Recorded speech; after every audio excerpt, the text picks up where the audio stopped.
Da la impresión de que cada vez son más los asesinatos, la violencia contra las mujeres, pero que también es mayor, cada día también, la impunidad. El reciente caso de ese personaje llamado El Coqueto, aquel violador y asesino de mujeres que escapó de prisión en forma insólita, y todo el largo proceso que siguió después han movido a muchos grupos a exigir mayor contundencia en la persecución de los feminicidios. Hola Viviana, ¿qué tal? Hola Jorge, qué gusto estar aquí contigo, y son muchos los casos que no están resueltos. Son muchas las mujeres, jóvenes y niñas que están reportadas como desaparecidas o que aparecen asesinados en cualquier predio. Y pareciera que los casos son tomados como uno más, como si no pasara nada. ¿Sabes por qué estás detenido? Sí, por violación y asesinato. ¿De cuántas personas? Violé a 8 mujeres, de las cuales maté a 7 por miedo a que me denunciaran. ¿Cuándo fue la primera vez que violaste a alguien? El 21 de junio del 2010, a una señorita llamada Kenneth. Ella se me sube en Valle Dorado, 5:15 de la mañana. 5 de la mañana. ¿El camión iba solo? Sí. La levanto, sí, y me paga el auditorio con 1 a 100. Para esto yo me paro en la clínica 58 del Seguro Social sobre el periférico. Y le digo, permíteme tantito, déjame checar mi gas. Y veo que la aguja otra vez está mal. Me regreso y me subo al micro y le digo, toma otro, porque mi carro sigue fallando. Me dice que sí, que está bien, pero que la deje más adelante porque ahí está muy oscuro. Me arranco de ahí mismo, sí, y ya no la bajo. Pasando el Hotel Parque Satélite, me meto en una calle a las orillas ya de San Lucas. Apago el microbús, me le acerco a ella y le digo, ya valió madre, hija de tu pinche madre, no te pongas al pedo. A lo que ella me contesta, ¿por qué? Porque te voy a violar. Esta Virgen de Guadalupe fue testigo. Le quito su pantalón y su ropa interior y la empiezo a violar. Es la Virgen de la Ruta 2, ruta en donde operaba César Armando Librado Legorreta, alias El Coqueto. ¿En qué lugar las violabas? En el microbús. ¿Siempre fue en el microbús? Siempre, pero en diferentes lugares. La noticia alarmó a las usuarias de este servicio. Pues es horrible, qué miedo, porque lo usamos todos los días. Nos destruyen la vida, ¿no? O sea, Ay, es que es un tema que sí. Entonces, nos destruyen la vida, ¿no? Y bueno, aparte de las violaciones, o sea, el que terminen matándolos, no saben si tienen familia, no saben si tienen familia. Tonantzin, de 17 años, salía de un concierto del Auditorio Nacional a las 11 de la noche, el 27 de octubre del 2011. Tomó un camión y le preguntó al chofer cómo hacerle para llegar a Avenida Zaragoza. Él, amablemente, se ofreció a llevarla una vez que descendieran todos los pasajeros. Al circular por la solitaria calle de General Prim, aprovechó para violarla y la asfixió. Un feminicida serial, quien violaba y cometía feminicidios en la zona metropolitana. Esto es, en el Distrito Federal tenemos un evento suscitado en las inmediaciones de la Secretaría de Gobernación. Pero no era el único de sus crímenes. Se le imputan 8 violaciones y 7 asesinatos. En todos los casos utilizaba la llamada llave china para asfixiarlas. Además de ultrajarlas, les robaba objetos personales que luego regalaba a su esposa o las empeñaba. Sin embargo, a más de medio año de su detención, los casos siguen impunes, porque no se ha concluido el proceso penal en contra del feminicida. El juez de control, Arturo Velázquez Méndez, propuso la audiencia hasta el 21 de noviembre a falta de entrega en uno de los expedientes de las víctimas, debido a que la madre no fue avisada legalmente. El acusado permanece en prisión preventiva oficiosa en el penal de Barrientos en Tlalnepantla, mientras que las madres y parejas de las jóvenes asesinadas claman a gritos justicia. De enero a septiembre de este año se han registrado 42 asesinatos de mujeres en el Estado de México, según cifras oficiales. De estos, 10 siguen sin resolverse. Los municipios con mayor índice de feminicidios son Villa Nicolás Romero, Chimalhuacán, Tlalnepantla y Cuautitlán Izcalli. De 2005 a 2010, el Observatorio Ciudadano de Feminicidio registró 1.003 casos tan solo en el Estado de México, convirtiéndose así en la entidad con el mayor número de estos crímenes y en los que en más de la mitad se desconoce al agresor. Por otro lado, la Procuraduría General de Justicia Estatal precisó que mientras en 2005 se registraron 97 homicidios contra mujeres, en 2010 el número de asesinatos fue de 200, es decir, aumentó 106% en 5 años. Este delito se tipifica en la entidad a partir del 18 de marzo de 2011 en el artículo 242 bis del Código Penal local, donde la causa es diferente al homicidio doloso derivado de un secuestro, delincuencia organizada o robo. De acuerdo con lo que establece la ley, se considera un feminicidio cuando se prive de la vida a una mujer por razones de género como violencia sexual, lesiones degradantes o cuando el crimen haya sido cometido por una pareja sentimental. La ley además sanciona la violencia sexual, la discriminación laboral o la inseminación no consentida. En México, 13 estados ya castigan este delito. Es el caso de Chiapas, Guanajuato, México, Jalisco y recientemente Puebla, donde por unanimidad la Comisión de Procuración de Justicia aprobó la tipificación de feminicidio con penas que van de los 30 a los 50 años de prisión. Existen casos como en Chihuahua con historias paradigmáticas, como el de Marisela Escobedo, la madre que buscando que fuera juzgado el asesino de su hija, de Rubí, encontró ella misma la muerte en las puertas del Palacio de Gobierno del Estado.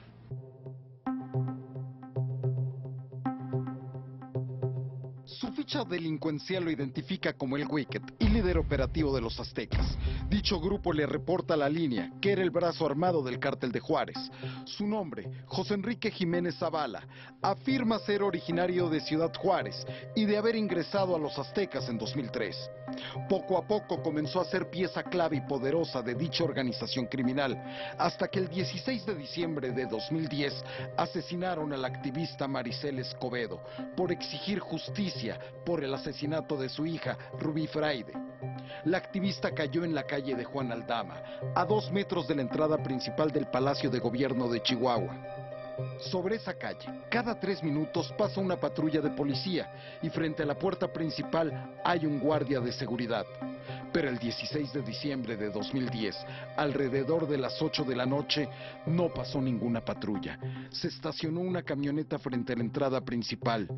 Después, vino la agresión. El asesino le disparó por la espalda con un tiro mortal en la cabeza.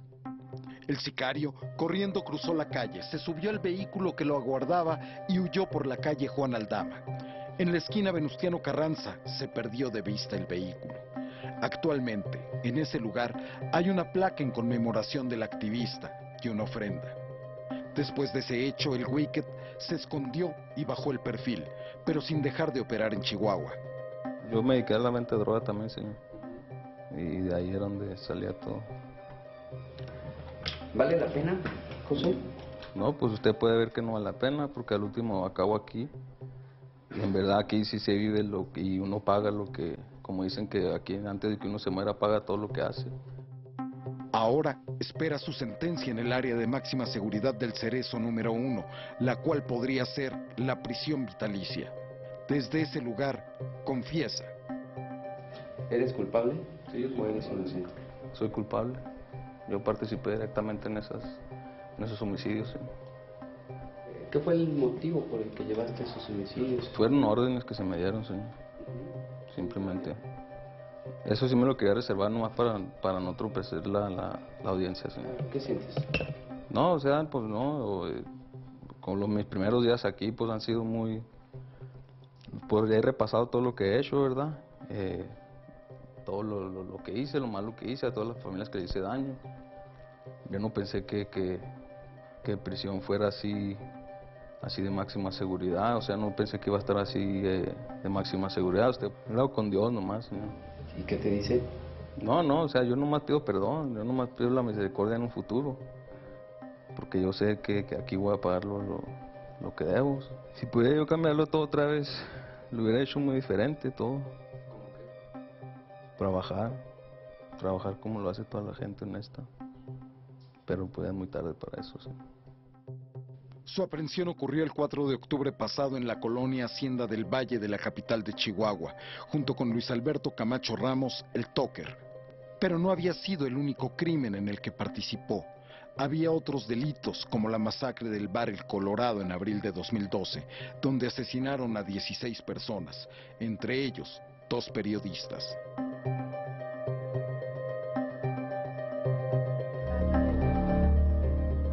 Tristemente, el caso de Marisela Escobedo no obtuvo notoriedad, sino después de su homicidio. En el momento yo sí supe que estaba mal, pero como le digo, yo tenía que seguir órdenes como me las daban. Pero Juan Fraire Escobedo asegura que el Wicked no es el asesino de su madre. Es un caso complicado, la Fiscalía sí reconocer, fue una investigación compleja la que estuvo realizando, y bueno, un punto central de la Fiscalía fue el seguimiento del arma.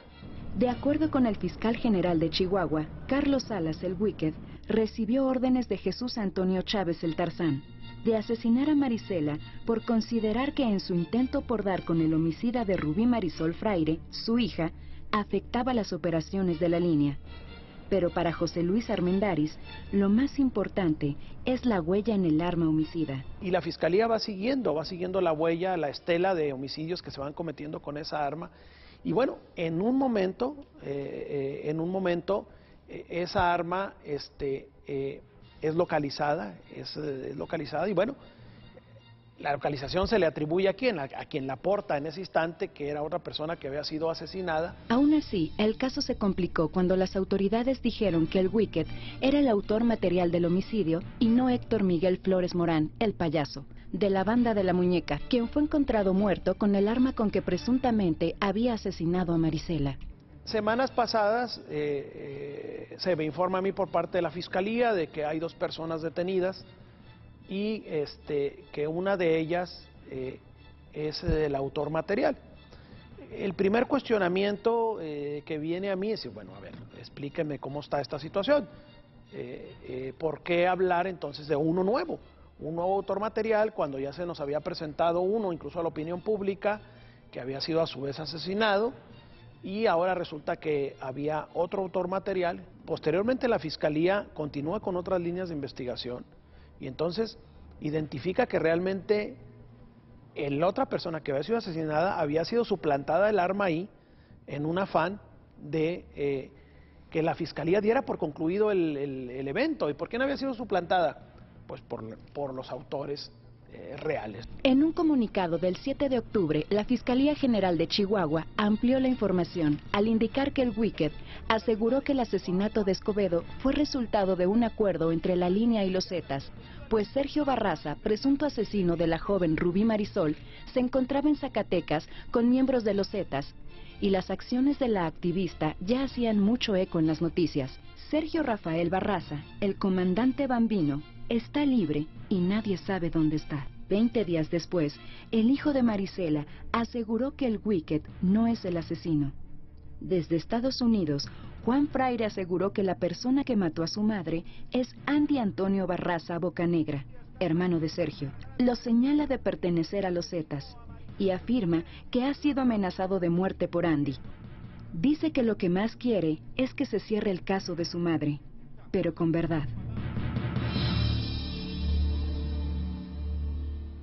Y no es tan extraño entonces que haya comunidades como Olinalá, en Guerrero, que hayan decidido literalmente crear sus propios cuerpos de seguridad armados.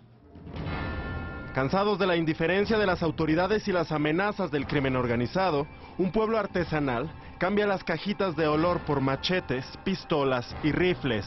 Artesanos, padres de familia, campesinos, doctores y maestros se convirtieron en la nueva policía de Olinalá, Guerrero. Se hacen llamar el Consejo Ciudadano de Supervisión y Vigilancia del municipio. En este lugar de la montaña guerrerense ya no bastan las puertas de sus casas para proteger a sus familias. Recientemente, los hombres de esta pequeña comunidad montaron centros de revisión en las 5 entradas y salidas de la cabecera municipal para cuidar la seguridad de sus habitantes. La estrategia incluía además un toque de queda, la suspensión de clases y una intensa vigilancia en todo el pueblo.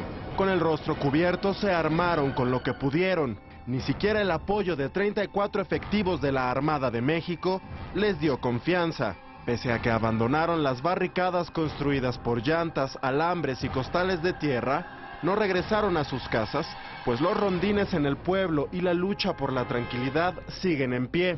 Ante el secuestro y ejecución de un taxista de la comunidad, el 27 de octubre, los olinaltecos festejaron el aniversario del pueblo, levantándose en armas contra el crimen organizado. Quieren demostrar a las autoridades locales y estatales que pese al desinterés mostrado por su problemática, el pueblo defenderá al pueblo. El coraje y la impotencia de los olinaltecos los impulsó a defenderse y expulsar a una banda integrada por 5 delincuentes y liderada por un joven de 24 años a quien apodan el Güero. Estos sujetos los extorsionaban cobrándoles derechos de piso, ejecutaban, secuestraban y violaban a sus mujeres. Ni llevándolos al Ministerio Público con pruebas de sus delitos, las autoridades hicieron algo para detenerlos. Hoy, los olinaltecos ya no confían en la autoridad y piden se limpien los cuerpos policíacos, pues aseguran son cómplices de los delincuentes. Ante la llegada de la Marina, el 5 de noviembre, el presidente municipal de Olinalá, Eusebio González Rodríguez, reconoció que la presencia de las autoridades no garantizaba la tranquilidad de los pobladores. El gobernador del estado, Ángel Aguirre Rivero, se reunió con el Cabildo Municipal de Olinalá e integrantes del Consejo Ciudadano para abordar el sentir de los pobladores. Ante ello se comprometió a reforzar el operativo Cañada, que comprende los municipios de Cualac, Tlapa, Huamuxtitlán, Xochihuehuetlán, Alpoyeca y Olinalá, en el cual participan más de 500 efectivos a fin de realizar recorridos y garantizar la seguridad en esta zona de la montaña. También se acordó la depuración de los cuerpos policíacos, de los 28 elementos con los que cuenta y de los cuales 15 son de nuevo ingreso. Ante estas medidas, el pueblo solo pide que se cumplan y se restablezca la paz que distinguía al lugar de las cajitas artesanales de laca en Olinalá. Y lo de Olinalá tampoco es una excepción. Son varios ya los municipios rurales que están tomando esa línea de acción, que están armándose. El caso de Olinalá no es el único. En los municipios de La Cañada, Cualac, Huamaxtitlán y Xochihuehuetlán del mismo estado de Guerrero, los habitantes también decidieron armarse desde hace meses para proteger a sus familias de los ataques de las bandas criminales, asolados por la impunidad y el abandono de las autoridades. En Huamaxtitlán, los pobladores se organizaron desde el 2 de junio y crearon la Policía Ciudadana. Esto, luego que ellos mismos rescataran a 17 personas secuestradas por los grupos criminales que hostigaban la comunidad. Tras un enfrentamiento, los comuneros incendiaron y balearon a los policías ministeriales, quienes optaron por huir del lugar. Pero no solo en Guerrero los pueblos se levantan en armas contra el crimen organizado. La meseta purépecha en Michoacán, que se rige por usos y costumbres, ha sido víctima de constantes abusos por parte de la delincuencia organizada. Desde extorsiones, secuestros y ejecuciones hasta la tala inmoderada en sus bosques de pino y oyamel, que representa el sustento principal de los purépechas. Una vez más, el coraje de los habitantes los obliga a dejar sus trabajos para tomar las armas y defender su pueblo. Ese fue el caso de Cherán, donde los comuneros conformaron el Consejo Mayor, debido a que el 80% de sus bosques fueron talados y desde abril del 2011, casi 20 personas han sido desaparecidas o asesinadas.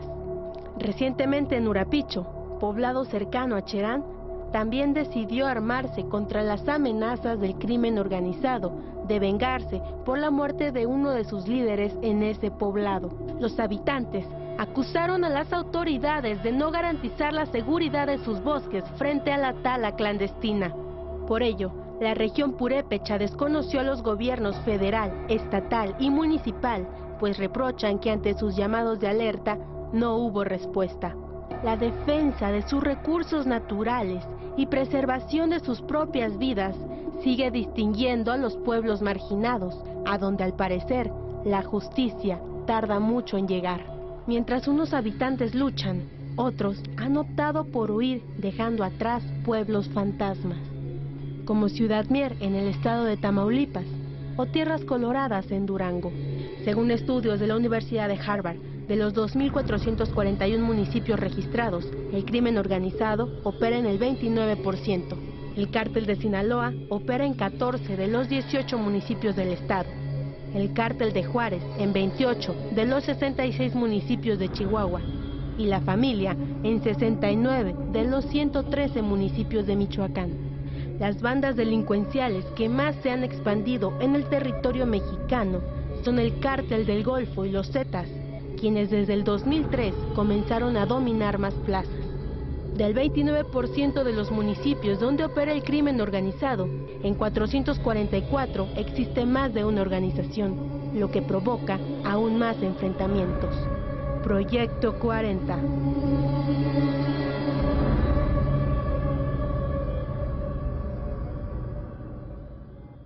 Pero tampoco seamos ingenuos, no se trata simplemente de una autodefensa espontánea. Es la línea que siguen, en muchas ocasiones, grupos armados, como por ejemplo el EPR. El Ejército Popular Revolucionario continúa teniendo fuerte presencia en comunidades de Guerrero, así como en los estados de Michoacán y Oaxaca. En Oaxaca, por ejemplo, afirmaron que siempre han estado presentes dentro de las luchas populares, hombro a hombro, con ese pueblo que siempre ha tenido conciencia y voluntad de combatir. En un comunicado del 7 de noviembre, el EPR aseguró que el deber moral de cada miembro es jamás abandonar al pueblo en sus luchas. Así lo hacen. De acuerdo con especialistas, el EPR impulsa a los pobladores a armarse. Siempre lo han hecho, pero a últimas fechas, para hacer frente a la delincuencia organizada. En las zonas de Tierra Caliente, Costa Chica, Costa Grande y la montaña en Guerrero, el tráfico de armas es común, según reconocen las propias autoridades. El EPR tiene presencia en las comunidades de Olinalá, Guamuxtitlán, Hualac, Tlalpa de Comonfort, Alpoyeca, Temalacingo, Tepozonalco y Zumpango de Neri. En los lugares, los pobladores han elegido el modelo de la policía comunitaria. En las zonas de la costa y la montaña de Guerrero, 72 comunidades han optado por defenderse ellos solos y hacerle frente a las bandas criminales de la zona, afirmó Gonzalo Solís Cervantes, delegado de la Comisión Nacional para el Desarrollo de los Pueblos Indígenas. El concepto de la policía comunitaria surgió a finales de 1995 en Guerrero, tras la matanza de campesinos en la comunidad de Aguas Blancas, para defender a la población de la represión militar y del crimen organizado de la zona. El 28 de julio de 1996, el EPR tuvo su primera aparición pública en el municipio de Coyuca de Benítez en una ceremonia realizada en el vado de Aguas Blancas. Durante el acto, surgieron de la maleza 38 personas con uniformes verde olivo, cubiertos con pasamontañas y armados con fusiles AK-47 y R-15. Portaban una insignia en el hombro, consistente en una estrella roja con las iniciales EPR.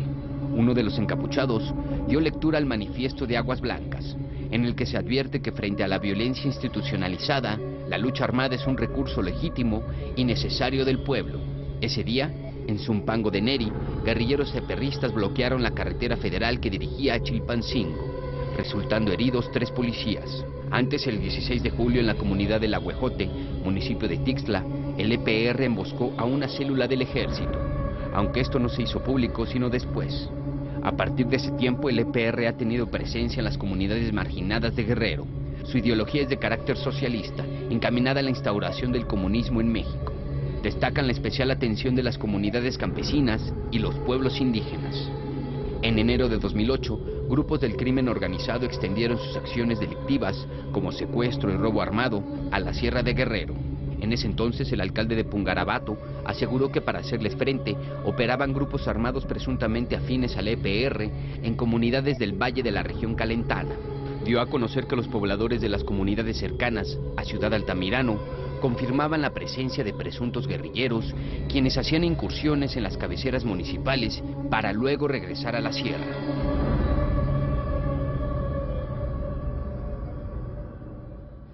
Un tema, el de la violencia, el de los municipios que se arman a sí mismos, que hay que abordar, que hay que analizar y tratar, decíamos, con apertura, pero también sin caer en la ingenuidad.